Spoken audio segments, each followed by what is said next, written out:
previdência social e sobre assistência social. Vamos lá? Começando com a previdência social, artigo 201 e seguintes.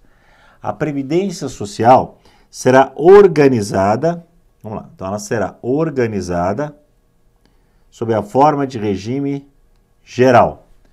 O que você pode conhecer ou já ter ouvido como RGPS, Regime Geral da Previdência Social. Esse é o RGPS, que é o mandamento do artigo 201 da Constituição. Ó. Vai ser organizado sob a forma de regime geral, então é o mesmo regime de previdência para todos os contribuintes, são as mesmas regras de previdência para todos os contribuintes, de caráter contributivo, como eu disse, né, para todos os contribuintes, então terá direito aquele que contribui, e filiação obrigatória, né? Não é uma opção, por exemplo, não é uma opção do trabalhador, eu vou ser filiado ao regime de previdência ou não, ao INSS ou não. Não, você é obrigado a ser filiado, você é obrigado a pagar. Observados critérios que preservam o equilíbrio financeiro e atuarial e atenderá nos termos da lei. Agora, isso aqui é muito importante, né? O que a Previdência Social atende? O que a Previdência Social atende? Eu acho que muito mais coisas do que você imagina, viu? A Previdência Social atende, por exemplo, a cobertura dos eventos de doença, então doença, invalidez, morte e idade avançada. Então a Previdência Social, ela vai, né, cobrir aqueles eventos de doença, lá, por exemplo, do trabalhador, do contribuinte, né, que fica impedido de trabalhar por um determinado período. A invalidez, né, que é essa incapacidade laboral permanente, né, não posso mais trabalhar em nada. Tá? A morte, pelo pagamento da pensão para os dependentes. E a idade avançada. Tudo isso é coberto pela Previdência Social. O que mais? Proteção à maternidade, especialmente a gestante. Também é coberto pela Previdência Social.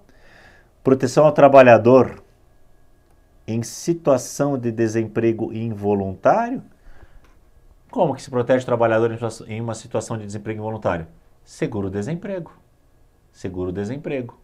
É o desemprego involuntário, porque se eu peço demissão, ou se eu sou demitido por justa causa, eu não tenho direito ao seguro-desemprego. Tá? Então, proteção ao trabalhador em situação de desemprego involuntário. Salário-família e auxílio-reclusão para os dependentes dos segurados de baixa renda. Bom, então vamos por partes. Ó. Salário-família.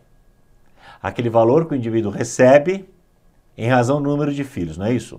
Não. Não. Salário-família não é pago em razão do número de filhos. Salário-família é pago em razão do quê? Dos dependentes. O salário-família é pago em razão dos dependentes, tá? Do trabalhador de baixa renda. E não é todo trabalhador que tem direito a salário-família, não. Ó. Então, quem tem o direito de salário-família é em razão dos dependentes do trabalhador de baixa renda. Porque eu entendo que, normalmente, quem são os dependentes do trabalhador? Os seus filhos.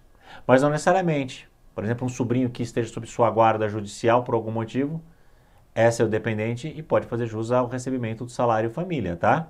Então, salário-família, tá? Pago aos dependentes do trabalhador de baixa renda. Salário-família nem é um problema aqui. O que, às vezes, a sociedade fica meio brava, né? Porque, segundo palavras da sociedade, não são as minhas palavras, são palavras da sociedade, né? E já me perguntaram várias vezes, é verdade que família de bandido recebe? Não, olha, pessoal, não é família de bandido, é família do segurado. Ele tem que ser segurado, e convenhamos, né? Qual o bandido que está com o seu INSS em dia, o seu pagamento em dia? Pois é. Então é do segurado, mas sim, a família do segurado pode ter direito a um auxílio-reclusão para os dependentes, mas os segurados de baixa renda, né? Então não é que paga salário para bandido, não, senhor, tá? Não, senhor, é auxílio reclusão e para os dependentes dos segurados de baixa renda. Essa é a ideia, ok? Continuando ainda na Previdência Social. Ela vai também cobrir essa pensão por morte do segurado, seja ele homem ou mulher, cônjuge ou companheiro e dependentes, ok? Então, a pensão por morte também é coberta pela Previdência Social. Acho que mais coisas do que você imaginava.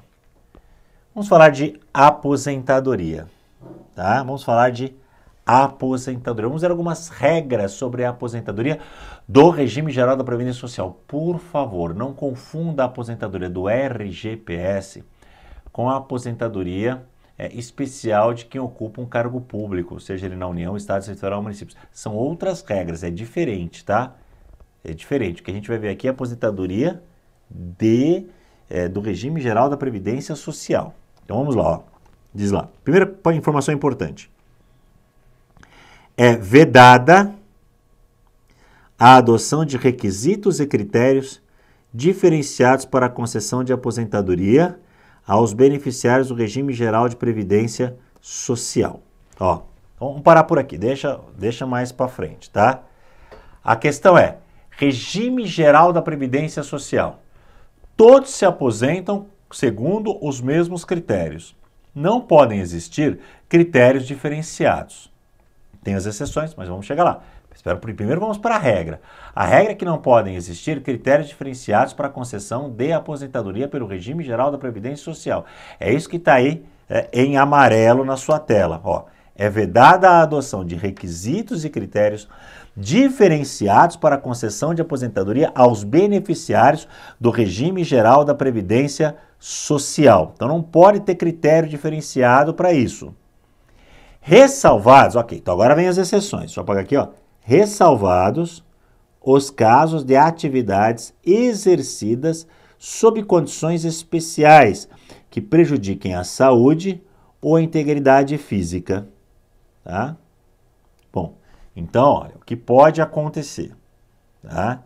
Em atividades que prejudiquem a saúde ou a integridade física, o que vale a dizer, ó, em atividades insalubres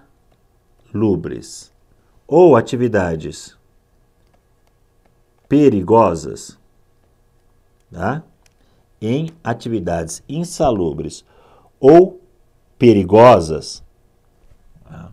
Podem ser adotados requisitos diferenciados de aposentadoria, ou seja, prazos menores de aposentadoria. Então, a regra é, todo mundo se aposenta pelo mesmo critério, que a gente já vai ver. Vou mostrar para vocês quais são os critérios e exigências de aposentadoria pelo Regime Geral da Previdência Social. Todo mundo se aposenta no mesmo pacote. Não pode existir exceção, a não ser que seja para atividade considerada insalubre ou perigosa, que coloque em risco a saúde ou a integridade física do trabalhador. Ou ainda, tem uma outra possibilidade, né? Ó, vou apagar aqui só para não confundir. E quando se tratar, que é uma outra possibilidade, e quando se tratar de segurados portadores de deficiência. Então, se é um segurado portador de deficiência, pode haver critérios diferenciados para a aposentadoria dele, tá? Mas tudo isso tem que ser definido em lei complementar. E a lei complementar, não sei se você não sabe, mas se não sabe vai aprender, é a norma que exige, a lei que exige o maior número de votos para que seja aprovada. Exatamente para ficar difícil a criação de exceções. Exatamente para ficar difícil a criação de exceções para as regras de aposentadoria pelo Regime Geral da Previdência Social, tá? Para que fique mais difícil isso, tá? Essas regras especiais da aposentadoria devem estar definidas em lei complementar. E lei complementar é aquela aprovada por maioria, né? Eu vou até colocar aqui. Lei complementar é aprovada por maioria absoluta. Maioria absoluta, que é o voto da maioria dos membros. é o voto da maioria dos membros. É a lei, né, que demanda muito mais discussões do que a lei ordinária, por exemplo, que é aprovada por maioria simples, que é só a maioria dos votos, ok? A aposentadoria. Agora sim, quais são os requisitos de aposentadoria? Quais são as cargas de aposentadoria hoje? Para quem está chegando hoje lá no regime geral da Previdência Social.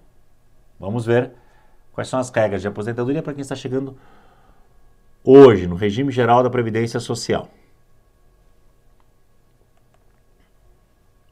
Quantas? Vamos lá. 65 anos de idade para o homem.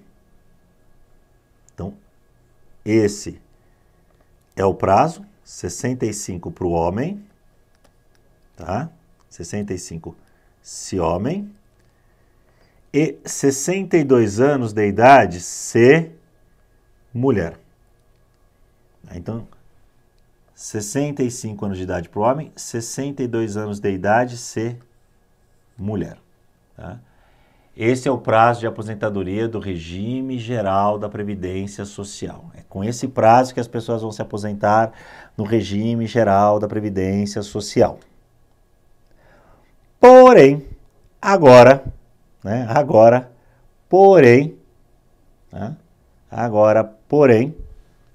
vejam só. Vejam só. Reduzido, deixa eu apagar isso aqui para ficar mais claro. Reduzido em 5 anos o limite para os trabalhadores rurais de ambos os sexos. Então, no caso do trabalhador rural, o prazo de aposentadoria será de 60 anos de idade, porque são 5 anos a menos, são 60 anos de idade para o homem e 57 anos de idade para a mulher. Isso no caso do trabalhador rural de ambos os sexos, tá? E para os que exerçam suas atividades em regime de economia familiar. Nesses incluídos o quê? O produtor rural, o garimpeiro e o pescador artesanal. Aí o pescador artesanal. Esses então têm o seu prazo reduzido em 5 anos, ficando 60 anos para o homem e 57 anos de idade para a mulher. E os requisitos serão reduzidos em 5 anos para o professor. Os requisitos serão reduzidos em 5 anos para o professor que comprove exclusivamente tempo de efetivo exercício das funções de magistério na educação infantil, no ensino fundamental e médio. Então, o professor se aposenta mais cedo? O professor se aposenta mais cedo por força da própria Constituição. Tá? Por força da própria Constituição. O professor se aposenta aos 60 anos de idade e a professora aos 57 de contribuição, desde que comprove o quê? Tá? Exclusivamente tempo de exercício de função de magistério. E mesmo assim, só vale para professor de educação infantil e do ensino fundamental e médio. Ok? Agora vamos falar da assistência social. Deixa a previdência social e vamos dar assistência social. Quais os objetivos da assistência social? A proteção à família, a maternidade, a infância, a adolescência e a velhice. É isso que a assistência social tem que proteger, tem que cuidar. O amparo às crianças e adolescentes carentes, a promoção da integração ao mercado de trabalho, né? A habilitação e reabilitação das pessoas portadoras de deficiência e a promoção de sua integração à vida comunitária. Veja que a Constituição, pelo menos aparentemente, se preocupa muito em integrar a pessoa portadora de deficiência, e esse termo é o que está na Constituição, né, no mercado de trabalho, na sociedade. Tá? Outro objetivo, a garantia de um salário mínimo mensal à pessoa portadora de deficiência e ao idoso que comprovem não possuir meios de prover a sua própria manutenção.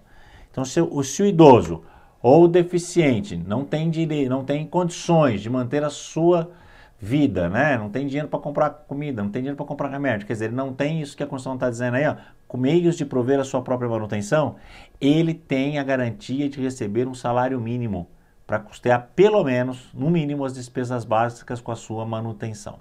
Tá? Isso é o mínimo que ele tem direito, o salário mínimo. Continuando ainda na assistência social. Quais são as diretrizes da assistência social? A descentralização política administrativa, para tornar as decisões mais ágeis e mais eficientes, cabendo a coordenação e as normas gerais à esfera federal, e a coordenação e execução dos respectivos programas às esferas estadual e municipal, bem como entidades beneficentes, né, aquelas são sem fins lucrativos, as entidades beneficentes, e de assistência social. Outra diretriz, a participação da população, por meio de organizações representativas na formulação das políticas e no controle das ações em todos os níveis. Então, a ideia é fazer uma administração democrática dessa assistência social, com a participação do Estado e da população. Bom, aqui encerramos mais uma aula de Direito Constitucional. Muito obrigado pela sua atenção e bons estudos.